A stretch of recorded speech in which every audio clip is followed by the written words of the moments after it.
called as fluent wait. So in the last lecture, we have seen about WebDriver wait, right?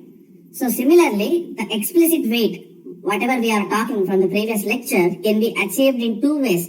One, you can use WebDriver wait, and other is a fluent wait.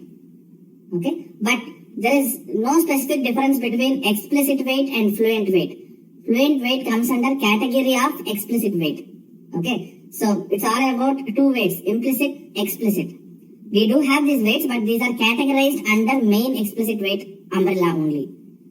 Right, so when I said that explicit wait can be achieved in two ways, how different this fluent wait from the WebDriver wait, whatever we have seen in our previous lecture. So this is a WebDriver wait which we did.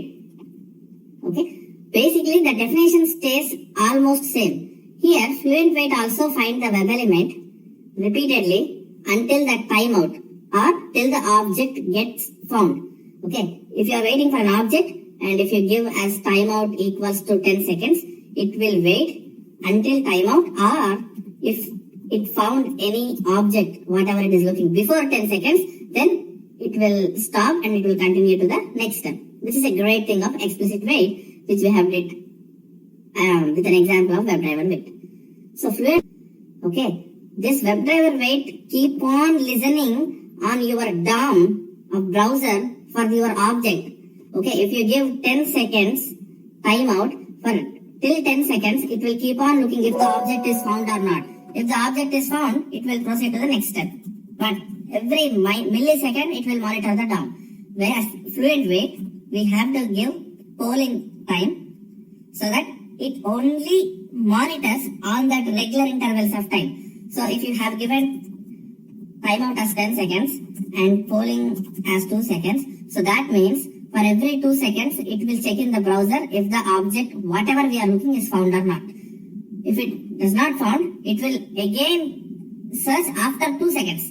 So for every 2 seconds, so it checks on regular intervals of time, whatever you provide as part of your polling duration. In that duration, it will keep on checking. But whereas the WebDriver wait, which we did in the last lecture, it will continuously monitor your DOM. There is no polling. But if you give 10 seconds time, it will just check continuously. But whereas in fluent wait, it checks in regular intervals of time. So that's the main difference between that and this. But both will exit once the object is found. No matter how many seconds you give as a timeout, if it finds in 2 or 3 seconds, then it will come out. Because that's the base definition of explicit wait. That it need not wait until the timeout is finished if the object is found in the middle. Now, you might be wondered where exactly I'll come across using fluent wait in real time. To be frank, most of the times we will use WebDriver wait only. Okay, so if you come across any icon which is loading and it may load any time before 10 seconds, you might use either WebDriver wait or fluent wait.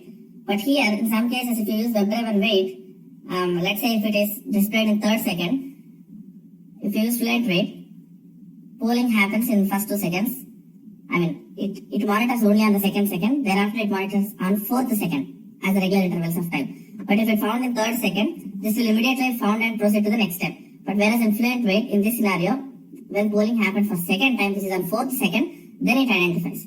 So it is displayed on 3rd second, fluent wait is not actively monitoring your application, right? It does only on regular intervals of time. So, I'm just telling that in 90% of the cases, people just go blindly with WebDriver wait for explicit wait. But somehow fluent wait is very famous for interview questions.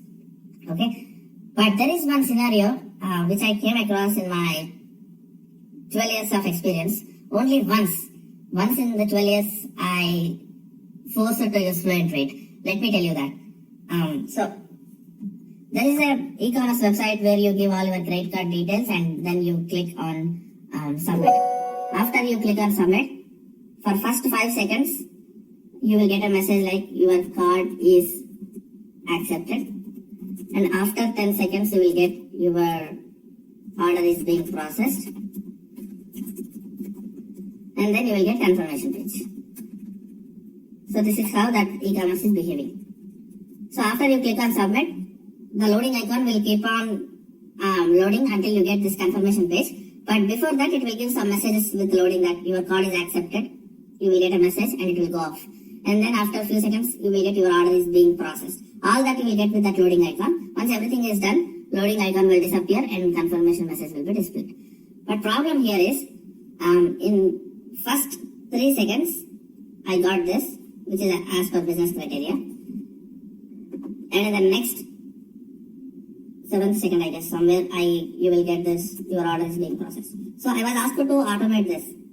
Okay. But both this, your card is accepted message and order is being processed message have same HTML properties. Okay, same class and same tag, I guess. So when I write verify for this element present, after I click on submit, okay, so when your card is accepted is displayed, then I got a message that object is found, proceed to next step.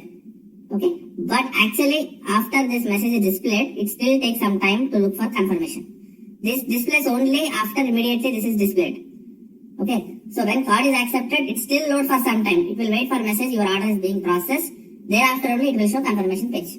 But when I actually put wait to look at for this, it's actually, there is one more message coming before that, and it's assuming that this is the real one, and then it is proceeding to next step, which is wrong, right? Because it's still loading. So I could not change any HTML. Both are same. So I could write both common XPath for both of them. But unfortunately, when I write XPath for this is getting accepted. So that's the reason what I did here. I put polling is 4 seconds. So it will does at 0th second first. Nothing is displayed. And thereafter, within 3 seconds, your card is accepted is displayed. But I don't want to look for that, right? So when I use fluent wait, for first 4 seconds, it will not check. It will check first at 0th second. Thereafter, it will not monitor till 4 seconds. Because that's how fluent works, right? It only checks at regular intervals of time. So in that 4 seconds, this appeared and went. So freshly, at 4th second, I was looking again if it is displayed or not. Okay, not displayed. Again at 8th second, I saw this is displaying, so that I captured it and then found that we actually pass all the steps and then we proceed to confirmation page. Okay, so this is the only scenario where I have used in my real time.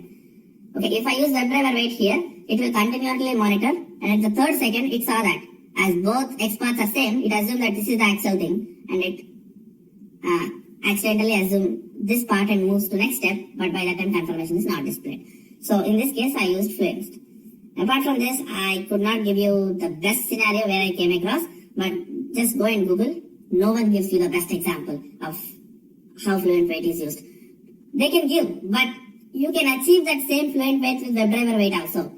There will be no specific scenario you will find in the Google to show that this scenario can be done only in the Fluent Wait but not in WebDriver Wait. Okay, you can do it in common, but the scenario what I told now can be done only Fluent Wait because of this regular intervals of polling. Alright, so that's pretty much about the introduction of this Fluent Wait. In the next lecture, let's